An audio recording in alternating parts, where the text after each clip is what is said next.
Alors, Rémi Daillet. J'ai juste Ah, une info sur Rémi Daillet, après je te laisse la parole. Rémi Daillet, c'est tombé tout à l'heure sur les téléscripteurs, si je puis dire. Rémi Daillet, bougez pas. Voilà, donc juste, bah, je vais vous le montrer tout de suite. J'ai rien contre Rémi Daillet, moi, hein, il fait ce qu'il veut. Hein. Moi, on m'a demandé de soutenir, j'ai dit je ne soutiens pas tant que j'ai pas des éléments factuels. J'ai pas eu d'éléments factuels, j'ai pas à soutenir. Maintenant, il fait ce qu'il veut, je le critique pas. Juste en information, Rémi Daillet est je vois pas, le cousin d'Edoui Plenel. Voilà, vous le ah, savez maintenant, comme ça je vous le dis. extraordinaire. Hein, Extraordinaire. Ça, vous c'est faites ce que vous voulez. extraordinaire. Je ne le savais pas. Moi, Donc, je ne on a commande cette pas, c'est vraie pas moi. Ouais, information. Bon, ceci dit, hein, voilà. Alors, moi, je connais bien Rémi Daillet. Tu vois, ça tombe bien. Moi, je le connais très, très bien. Je pense qu'il me connaît aussi pas trop mal. Et c'est d'ailleurs pour ça que moi, je ne soutiendrai jamais Rémi Daillet, parce que de ma vie entière, je n'ai jamais soutenu des imposteurs. Alors, ça commence très fort. Je ne vais pas y passer la soirée, mais il y a quand même un certain nombre de choses que je suis contrainte de dire aujourd'hui parce qu'elles sont en train de se retourner contre les familles qui ont fait confiance en cet individu. Rémi Daillet est venu vers le mouvement JRE dont j'étais la porte-parole en 2014. Je vous rappelle, pour ceux qui ne le sauraient pas, qu'en janvier 2014, j'ai été à l'initiative d'une action pour interdire l'enseignement de la théorie du genre à l'école, puisque M. Vincent Payon, le ministre de l'Éducation nationale de l'époque, entendait le faire dès l'âge de la maternelle, pourquoi pas, expliquer aux petits garçons et aux adolescents que on pouvait changer de sexe. Ce qui, je vous le rappelle, est une imposture et un mensonge, l'un des plus grands de tous les siècles, puisqu'on ne peut pas changer de sexe en vérité, on peut juste se faire mutiler. Voilà, c'est tout. Et pas autre chose, parce qu'on reste homme à vie, enfin de genre masculin à vie, et de genre féminin à vie, parce que le sexe et le genre masculin ou féminin, ce n'est pas une construction qui s'attache qu'aux apparences, c'est une construction aussi qui est interne et qui met en œuvre une architecture, notamment chromosomique, qui ne peut pas être touchée et modifiée, faute de quoi cela ferait mourir la personne. Donc on est dans le ravalement extérieur. C'est tout. Et dans les mutilations chimiques, par voie chimique, chirurgicale également. Donc, à cette époque où j'ai lancé cette action envers et contre tout, alors que j'étais professeur de l'éducation nationale, depuis on m'a révoqué, eh bien, j'ai rencontré M. Daillet, qui s'est beaucoup intéressé à ce mouvement, comme tant de personnalités, parce que ce mouvement avait été très fort dès la première journée de retrait de l'école, puisque j'ai appelé les parents, les familles à retirer leurs enfants de l'école une journée par mois pour justement s'opposer à l'enseignement de la théorie du genre à l'école. Et puis, de manière absolument inattendue, je n'y suis absolument pour rien, le bon Dieu a voulu, parce que c'est lui qui l'a voulu, que ça fasse un feu gigantesque dans la France entière. Et tous ceux qui, au départ, ne s'intéressaient pas à ma proposition, quand je l'ai soumise dans des espaces privés pour être rejointe dans l'organisation de cette action, eh bien, quand évidemment, elle a rencontré en particulier le succès qu'on lui connaît maintenant dans les quartiers populaires en janvier 2014, j'ai vu arriver plein de gens qui étaient extrêmement intéressés d'utiliser ce mouvement JRE, journée de retrait de l'école, pour surfer sur cette vague et donc s'en servir pour se faire connaître et surtout monétiser. Tu vois, c'est pour ça que je te parlais de l'argent tout à l'heure. Rémi Daillet compte parmi les personnalités qui m'ont abordé pour faire de l'argent avec la JRE. J'ai refusé, comme je l'ai refusé à Albert Ali, Abdelali Bagheza, pour ne faire aucun racisme, parce qu'on va me dire, tu dis Rémi Daillet, mais il y a aussi les musulmans. Oui, Abdelali Bagheza, monsieur Albert Ali aussi, m'a approché, au profit de Soral d'ailleurs, pour faire de l'argent avec le mouvement des quartiers populaires que je représentais, dont j'étais le porte-parole, et à l'intérieur duquel j'avais interdit la circulation de l'argent et les appels à dons, en disant à l'époque que je me refusais de lancer ces appels à dons parce que je voulais que s'engage de manière déterminée la foi des parents pour défendre leurs enfants et que le mouvement JRE n'ouvrirait pas une porte aux relations commerciales dans le combat. Parce que je connaissais, moi je milite depuis quand même, comme je te l'ai dit tout à l'heure, l'âge de 18-19 ans. Monsieur Daillet, quand il a vu qu'il ne pouvait pas faire de l'argent sur le dos des quartiers populaires et qu'il fallait passer sur mon corps, ce qui était quand même assez difficile parce que, comme on peut le voir, j'ai une certaine résistance lorsque je suis déterminée à refuser quelque chose. Eh bien, lorsque M. Daillet a été contraint de renoncer à exploiter les familles JRE et à leur soutirer du fric, il a fait son affaire tout seul en créant ce fameux site L'école à la maison où il distribue des conseils pour les parents qui souhaitent faire l'école à la maison, qu'il fait payer des fortunes. Moi, j'ai des amis qui se sont fait avoir ou des familles JRE qui se sont fait avoir parce qu'évidemment, on m'a empêché à un moment donné de dire ce que je pensais de ce monsieur. Eh bien, qui ont payé des 600 euros, 700 euros, 800 euros, 1000 euros pour des conseils qu'on trouvait gratuitement sur le net, et notamment pour les conseils que je donnais moi-même gratuitement. Ce monsieur Rémi Daillet n'a jamais été intéressé par le sort réel des familles. Son imposture et son commerce et sa volonté de monétiser cette école à la maison de manière honteuse, parce qu'en vérité, il n'apporte aucun véritable service. Tout ce dont il vous parle est gratuit sur le net, et de surcroît, il vous donne des informations extrêmement dangereuses et qui peuvent vous conduire à une intervention de la police chez vous. Je l'ai entendu dire récemment aux familles dans une vidéo qui circule encore, notamment qu'il préconisait, si nous passions en dictature, que nous recevions les inspecteurs d'académie chargés du contrôle de l'instruction en famille à coups de fusil. Alors, j'ai reçu aujourd'hui un SMS, un mail extrêmement grave d'une maman JRE, parce que notre mouvement continue contre vents et marées, qui m'explique que sur un site qui s'appelle IEF, Groupe International, il est question du fait qu'une famille a suivi les conseils de M. Daillet et a vu arriver, alors ceci est à vérifier, mais je pense que cette information risque d'être confirmée et que cette famille, après avoir suivi ces conseils délirants de ce monsieur, parce que je vous dirais ce que par ailleurs il conseille encore, eh bien, a vu arriver le GIGN, ils se sont fait piquer les gosses. Là, il y a hier ou aujourd'hui. C'est-à-dire que Rémi Daillet, il a non seulement une capacité de mettre en place des impostures en profitant de la faiblesse, de l'ignorance et du désarroi des familles confrontées à l'éducation nationale, qu'il fait payer très cher pour des conseils qu'on trouve gratuitement.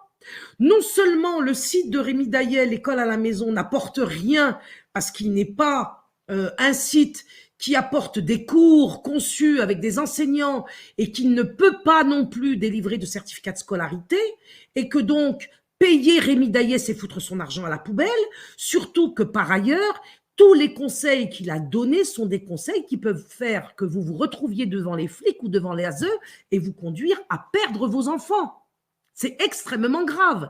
Ce Rémi Daillet, dont j'ai prévenu à plusieurs reprises la dangerosité, s'est retrouvé soutenu par une certaine Corinne Fanton, existée en liberté, qui lui a fait un tapis rouge parce que c'est une nana un peu marrante, bouleversante, qui a beaucoup d'émotions et qui, dans ce règne de la sensibilité de la société moderne, attire donc un certain nombre de comment dirais-je, personnalité au profil psychologique sensible et qui aime beaucoup ses mises en scène, et elle a fait donc la promotion d'un imposteur, refusant de considérer les choses de manière objective. De toute façon, ça a toujours été le problème de Corinne Exister en liberté. C'est une fille qui est émotionnelle et donc elle ne gère ses dossiers que dans l'émotion. Le problème, c'est qu'elle n'a pas voulu m'écouter. Elle a préféré d'ailleurs se retourner contre moi et défendre Rémi Daillet. Et elle a fait connaître par son audience un imposteur aux familles. Cet imposteur, maintenant, il en est arrivé à plus ou moins renoncer à l'école à la maison parce que Macron a annoncé qu'il allait l'interdire, l'école à la maison. Donc, il lui faut un autre business. Il lui faut une autre source de revenus, parce que là, vers le début décembre, le 9, le 10 ou le 11, nous allons entendre les nouvelles directives de limitation de l'instruction en famille, et monsieur Rémi Daillet, ne pouvant pas délivrer de certificat de scolarité, risque d'être mis à haute, et les parents ne vont plus leur donner leur pognon, puisque de surcroît, moi ça fait longtemps, quand je vois l'évolution des lois se dégradant contre l'instruction en famille que je dis rendez-vous dans des cours par correspondance, arrêtez de payer des conseils que vous trouvez gratuitement sur le net. Bien.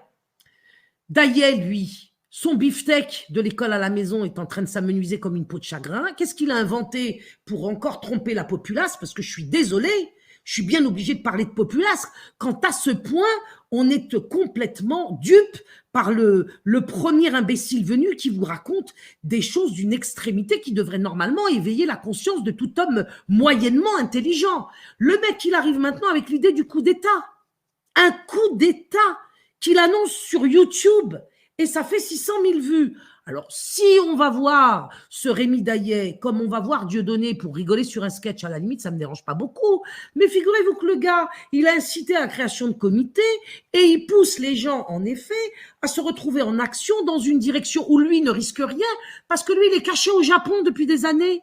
C'est-à-dire que même le site de l'école à la maison qu'il met en œuvre et pour lequel il se fait payer des royalties considérables pour des informations qui sont ou fausses ou extrémistes ou dangereuses, je vous le garantis, eh bien, lui ne risque rien parce que il n'y a pas de contrat entre les familles et lui et il est situé géographiquement à un endroit où on ne peut pas l'atteindre. Donc le type, il s'est fait des cojones, comme on le sait, en or pendant toute une période et maintenant, sous prétexte que effectivement le beefsteak saupoudré, non pas de sel mais de diamant, est en train de disparaître avec les nouvelles mesures de limitation de l'instruction en famille, eh bien il a décidé de se lancer dans des histoires de coups d'État. De coups d'État. De coups d'État. Est-ce que vous vous rendez compte? Et il y a eu 600 000 personnes pour écouter ce genre d'ânerie. Alors, si on l'a écouté comme un sketch, ça pose pas de problème. En revanche, si on a pris cet énergumène au sérieux, eh ben là, moi, je pense qu'il y a un déficit non seulement de courage dans ce pays, on en a parlé tout à l'heure, mais aussi un déficit d'intelligence. Et si on est tous devenus des abrutis, eh ben, il n'y a pas de raison qu'on ne meure pas sous l'effet de la piqûre Covid. Hein, parce qu'il n'y a pas de raison non plus que la nature nous supporte encore plus longtemps en étant aussi abruti que cela. Normalement, Rémi Daillet, il aurait dû depuis très longtemps, mais c'est pas le seul, hein, dégager du net sous les jets de tomates et d'œufs pourris, parce que c'est pas un mec sérieux. Et en plus, c'est un imposteur. Tu m'apprends qu'en plus, il est le cousin de machin, de comment il s'appelle Plenel. Moi, je ne peux pas dire trop sur Plenel parce que je risquerais la diffamation. J'ai assez payé comme ça parce que moi-même, j'ai été traîné à plusieurs reprises en correctionnel pour des histoires de diffamation. Mais enfin, Plenel, je ne lui confierai pas mon chien à la promenade. Hein, ça, je ne risque pas la diffamation. Je risque pas. Mais Rémi Daillet, il faut arrêter les gens là. Il faut vous rendre compte que vous ne pouvez pas d'un côté cracher sur l'homme providentiel qui pourrait être le retour de Sayyidina Issa, c'est-à-dire de Jésus, et d'accepter l'apparition de Rémi Daillet. Donc, moi, je veux bien qu'on crache sur l'homme providentiel, alors que je ne suis pas d'accord, parce que pour moi, l'homme providentiel, eh ben, c'est forcément le retour de Sayyidina Issa, notamment au Mahdi, etc. Mais arrêtez, c'est ceux qui crachent sur la notion d'homme providentiel qui se sont jetés aux genoux d'un imposteur et d'un fou furieux hystérique.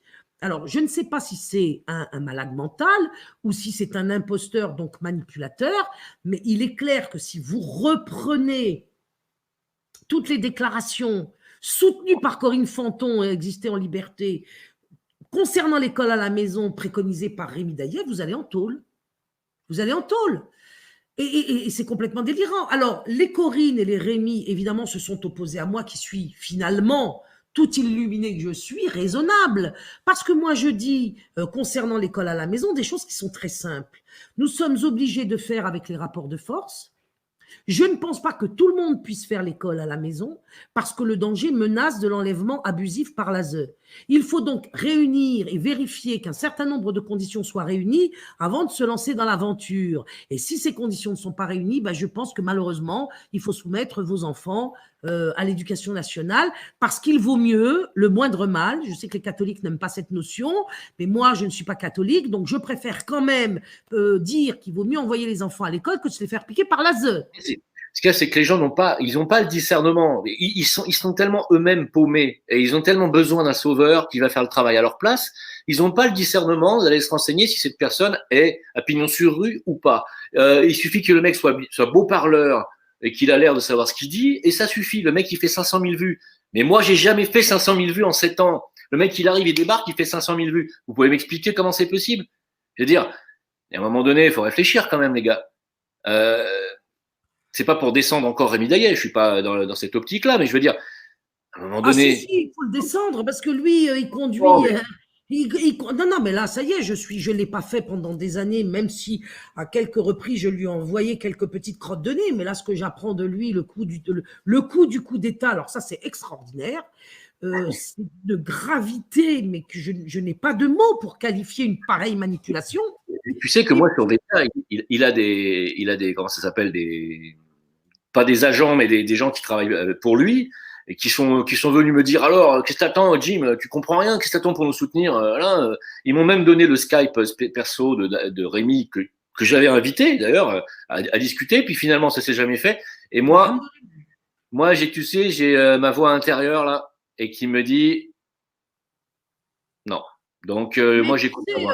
L'invité, moi si je viens devant moi sur ma chaîne, je lui parle. Hein.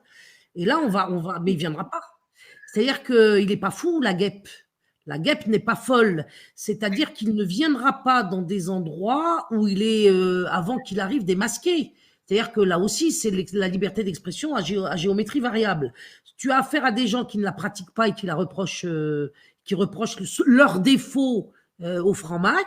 Et puis tu as ceux aussi qui, moi, j'arrête pas d'inviter des gens sur ma chaîne, ils viennent pas non plus, ils veulent pas exercer leur liberté d'expression que je leur accorde volontiers sur mon média. En tout cas, on va finir sur une parole positive. Moi, je lui souhaite le repentir, de revenir à des relations, comment dirais-je, de loyauté et d'entraide et de service. Amen.